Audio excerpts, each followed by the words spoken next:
De retrouver Maître Bernier, bonjour. Bonjour Jean-Françoa. Deux sujets un peu connexes. On va commencer par ce qui s'est passé au Palais de justice de Québec hier. Paul Mukendi, révérend du centre évangélique Parole de vie plutôt à Québec, qui a été accusé 9 chefs en tout, notamment, on parle d'agression sexuelle, contact sexuel, voie de fait armée d'un couteau ou d'une ceinture sur une jeune fille qui avait 14 ans. Ça s'est passé également sur une période de 14 ans. Oui, c'est ça. Et rappelez-vous, avant 2011, je me rappelais bien, l'âge du consentement était 14 ans. Donc là, dans ce cas-là, évidemment, je crois que cette personne-là devait être en situation d'autorité avec cette mineure-là à l'époque. Et c'est assez frappant. On se dit, comment ça, après 14 ans, là, on dénonce, on apprend ça. Bien, c'est la situation qu'on voit aussi avec la violence conjugale. Souvent, les victimes sont prises dans une sorte de carcan où est-ce qu'il y a des menaces, la peur est là. Et imaginez, c'est quelqu'un qui prétend parler au nom de Dieu. Et donc, on peut s'imaginer quel genre de manipulation il peut y avoir. Si tu t'en vas, qu'est-ce qui va t'arriver? Dieu va te punir. Je sais pas, je spécule, mais je vois un peu la situation. Juste en voyant la description qui se donne, un orateur éloquent portant le manteau prophétique qui déclare que son onction rejaillit sur tous ceux qui l'écoutent. Et ça, c'est inquiétant.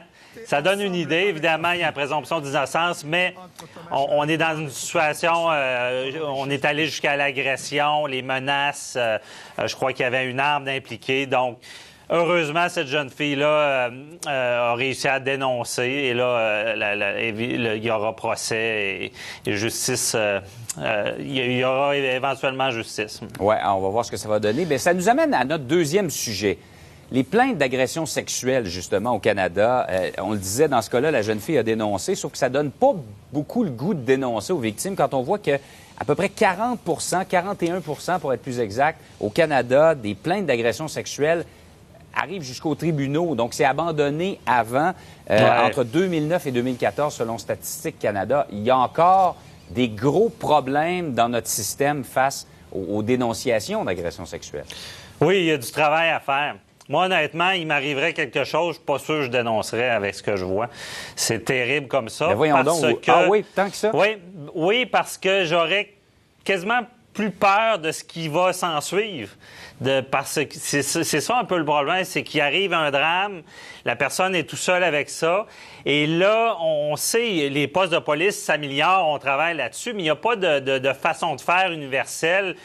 Quelqu'un qui dit, moi, je veux dénoncer. Est-ce que je vais bien être pris en charge? Est-ce que le policier qui va m'accueillir va être de bonne humeur cette journée-là? Est-ce qu'il va me croire?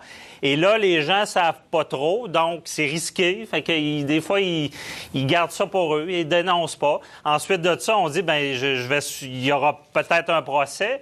On sait que souvent, on va masquer le nom, mais des fois, c'est facile d'identifier quelqu'un et là, notre vie est mise sur la place publique, notre vie personnelle. Notre nom on n'est pas nommé, mais moi, j'ai déjà eu des clients qui ont dit non, j'arrête parce que je suis pas identifié, mais si jamais je le suis, ça va me troubler, je vais avoir des séquelles encore plus grandes.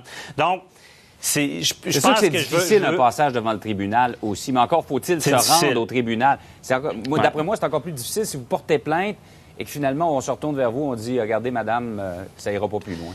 Bien, c'est ça. Mais ce qui est dommage là-dedans, ce qui embourbe aussi le système, qui fait qu'il est des fois inefficace, je dis pas qu'il l'est toujours, c'est quand même un bon système, mais c'est aussi il y a beaucoup de plaintes qui sont non fondées. Il y a encore, je l'ai vécu, j'ai vu des gens que j'ai refusés comme clients vouloir se venger en déposant des accusations criminelles. Tu sais, et ça, c'est terrible parce que ça rejaillit sur les vraies plaintes qui sont fondées. Et c'est une infime minorité, là. Mais ça fait en sorte que tout le monde voit arriver une victime d'agression sexuelle en se disant « Ah, est-ce qu'elle nous manipule? Est-ce que c'est vrai? Pourquoi on n'en a pas parlé avant? Pourquoi maintenant? Pourquoi cette personne-là? » En tout cas, on pourrait en parler longtemps. On va certainement y revenir. On va y revenir, dans les prochaines émissions parce que c'est vraiment très, très préoccupant de voir qu'aussi peu de plaintes se retrouvent devant les tribunaux. Maître Bernier, on se reparle plus tard de la question du vandalisme. Est-ce qu'on peut tenir les vandales solidairement responsables des dommages qu'ils ont causés? Un bon débat là-dessus. On va en parler dans une vingtaine de minutes.